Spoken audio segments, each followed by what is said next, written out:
Hello friends, कैसे आप लोग। आई होप कि आप लोग अच्छे होंगे। और आज हम लोग क्लास 10th मैथ से टॉप 5 महत्वपूर्ण सवाल को देखेंगे जिससे आने वाले बोर्ड एग्जाम में पूछे आने की संभावना है। और अगर आपको ये वीडियो अच्छा लगता है तो वीडियो को लाइक शेयर और सब्सक्राइब जरूर कीजिएगा। तो आइए बिना समय गवाए वीडियो को शुरू करते हैं और देखते हैं पहले प्रश्न को कि पहला प्रश्न आखिर क्या कह रहा है। तो प्रश्न संख्या 1 कह रहा है कि यूक्लिड विभाजन एल्गोरिथ्म की सहायता से 960 और 432 का महत्तम सामर्थ्य निकाले। ठीक है, तो यहाँ सबसे पहले हम लोग ये जान लेते हैं कि यूक्लिड विभाजन एल्गोरिथ्म आखिर होता क्या है। देखिए, यूक्लिड विभाजन एल्गोरिथम होता है ए बराबर बी क्यू प्लस आर। अब ए बी क्यू आर क्या होता है इसको समझिए। देखिए, आप लोग बचपन में भाग तो दिए होंगे ना, तो जिसमें हम भाग देते हैं उसको बोलते हैं भाज्य। ठीक है, और जिस संख्या से भाग देते हैं उसको बोलते हैं भाजक। क्या बोलते हैं? भाजक। और इधर जो होता है इसे बोलते हैं भागफल। और नीचे जो बच जाता है उसको बोलते हैं शेषफल।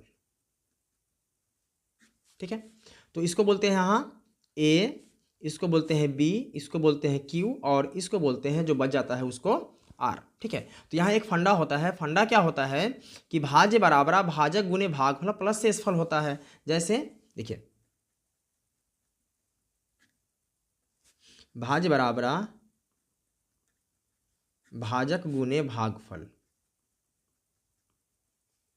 प्लस शेषफल। ठीक है, तो यहाँ भाज्य क्या है? ए है, बराबर भाजक क्या है? बी, भागफल क्या है? क्यू, और शेषफल क्या है? तो आर।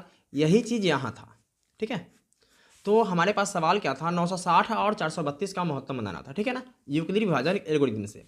तो हम लोग सबसे पहले क्या करेंगे कि इसको भाग विधि के द्वारा बना लेंगे। ठीक है, और उस चीज़ को इस पे दर्शा देंगे। ओके, तो 960 में किससे लगाना है? 432 से।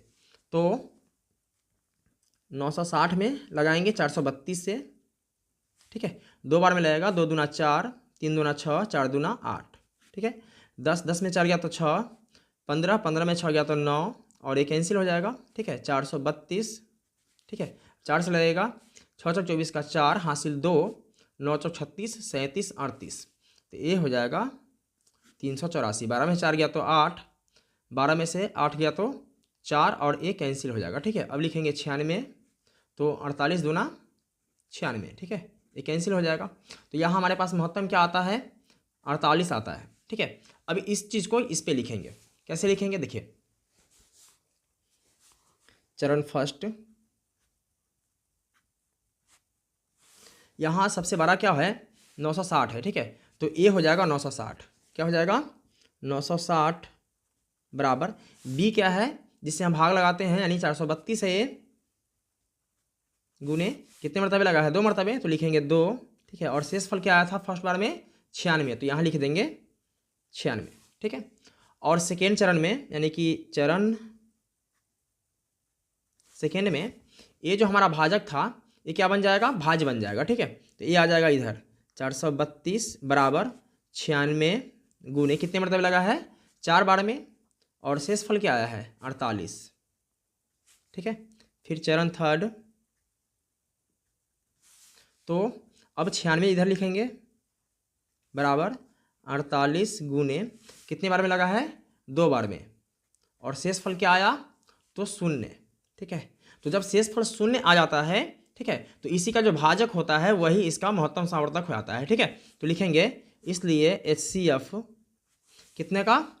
960 का, और 960 का और 432 का कितना आया? तो 48 आया। ठीक है, और यही क्या हो जाएगा? आंसर हो जाएगा। ठीक है, अब आगे बढ़ते हैं और प्रश्न संख्या 2 को देखते हैं।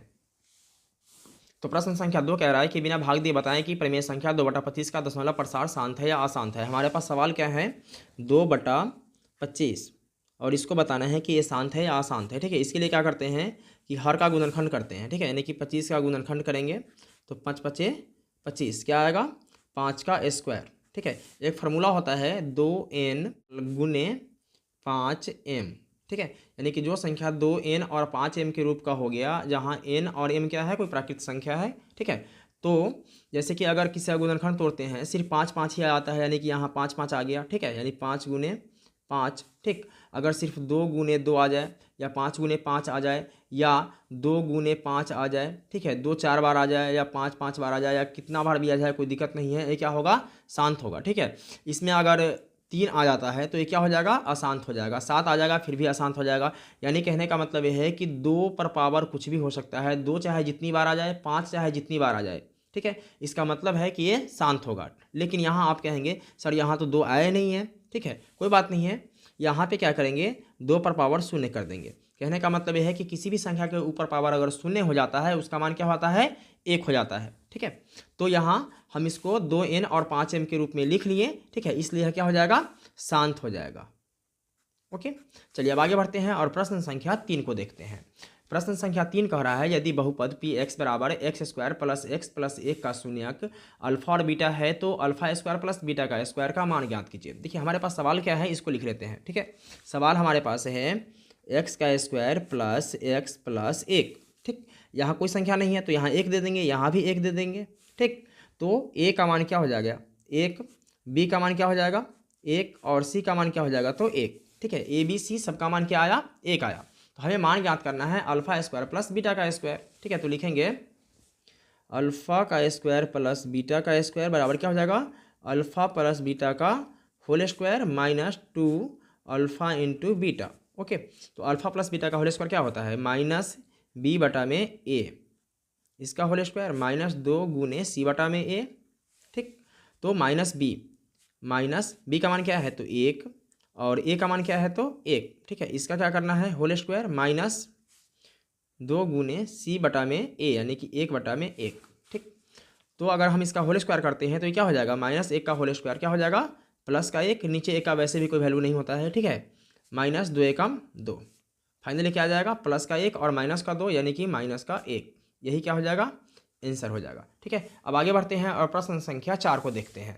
प्रश्न संख्या 4 है श्रेणी 3, 8, 13, 18, 23 का कौन सा पद 78 है। श्रेणी क्या है 3, 8, 13, 18, 23, यानी श्रेणी हमारे पास है 3, 8, 13, 18 और 23 डॉट डॉट डॉट, ठीक है। कौन सा पद कह रहा है 78 है, यानी कि हम इसको मान लेते हैं कि एनवा पद 78 है, ठीक है। लिखेंगे माना कि एनवा पद 78 है, ठीक है। तो हमारे पास इस सवाल में क्या क्या है, देखिए ए का मान है कितना 3, डी का मान क्या हो जाएगा 8 माइनस 3 यानी कि 5, ठीक है। एन का मान हमें पता नहीं है और ए एन का मान कितना है 78 है। ओके, तो फार्मूला क्या है, फार्मूला होता है ए एन बराबर ए प्लस एन माइनस 1 गुने डी, ठीक है। इस मान कितना है इसका 78, तो ए का मान क्या आया 3 प्लस एन का मान नहीं मालूम है 1 गुने डी का मान कितना है 5 बराबर में 78, तो ये हो जाएगा 3 प्लस 5n माइनस 5 एकम 5 बराबर 78, ठीक है। तो 5n माइनस 5 और प्लस 3 क्या बचेगा माइनस का 2 बराबर 78, तो 5n बराबर क्या हो जाएगा 78 माइनस 2 तो इधर आ जाएगा तो हो जाएगा प्लस 2, ठीक है। तो 5n बराबर 78 और 2 80, इसलिए n बराबर क्या हो जाएगा 80 बटा में 5, जो गुना में होता है नीचे चला आता है, काटते हैं तो 16 पंचे 80 यानी कि n का मान क्या आया 16, यानी कि इसका 16वां पद क्या है 78 है, ठीक है। अब आगे बढ़ते हैं और प्रश्न संख्या 5 को देखते हैं। तो प्रश्न संख्या 5 है एक वृत्त की त्रिज्या 13 सेंटीमीटर है और उसके चापफुरम यानी कि जीवा की लंबाई 10 सेंटीमीटर है, जीवा की दूरी वृत्त के केंद्र से ज्ञात करें, ठीक है। कहने का मतलब यह है कि यहाँ कोई वृत्त है, ठीक है, शायद आपको कम दिखाई दे रहा होगा लेकिन थोड़ा एडजस्ट कर लीजिएगा, कोई दिक्कत नहीं है, ठीक है। यहाँ पे चलिए हम कोई जीवा ले लेते हैं, ठीक है, जीवा का मतलब समझते हैं ना, ठीक है, ये जीवा हो गया, ठीक। अब सवाल कह रहा है कि जीवा की लंबाई कितना है 10 सेंटीमीटर है, तो आइए लिख देते हैं 10 सेंटीमीटर, ठीक है। कहाँ से कहाँ तक, यहाँ से यहाँ तक, ओके। अब वृत्त की त्रिज्या 13 सेंटीमीटर है, ठीक है। देखिए ये भी त्रिज्या ही है, वृत्त के केंद्र से परिधि तक जो रास्ता आता है ये त्रिज्या होता है, ठीक है। ये भी त्रिज्या है, ठीक है। त्रिज्या कितना है 13 सेंटीमीटर, तो आइए लिख देते हैं 13 सेंटीमीटर, ठीक है। एक केंद्र है ओ, ठीक है, इसको मान लेते हैं ए, इसको मान लेते हैं बी, ठीक है। इसके लिए हमें क्या करना पड़ेगा, देखिए हमसे पूछा जा रहा है कि जीवा की दूरी, ये जो जीवा है इसकी दूरी वृत्त के केंद्र से क्या होगा, तो आइए इसको मिला देते हैं, ये मिला दिया, ठीक है। इसका नाम देते हैं सी, ठीक है। तो लिखेंगे चूंकि ओ सी लंब है किस पर, ए बी पर, ठीक है। इसलिए ए सी बराबर बी सी बराबर क्या हो जाएगा, 10 का आधा, यानी कि 5 सेंटीमीटर, ठीक है। तो 5 सेंटीमीटर ए हो जाएगा और 5 सेंटीमीटर ए हो जाएगा, ठीक है। इस प्रकार ये क्या बन रहा है, एक त्रिभुज बन रहा है जिसमें कर्ण है, आधार है, लंब ज्ञात करना है। जो लंब होगा वही क्या हो जाएगा, केंद्र से जीवा की दूरी हो जाएगा, ठीक है। तो ओ सी लिखेंगे, ओ सी बराबर अंडर रूट कर्ण का स्क्वायर यानी कि ए ओ का स्क्वायर माइनस करेंगे ए सी का स्क्वायर। तो ये क्या है 13, 13 का स्क्वायर माइनस ए सी क्या है 5, तो 5 का स्क्वायर हो जाएगा।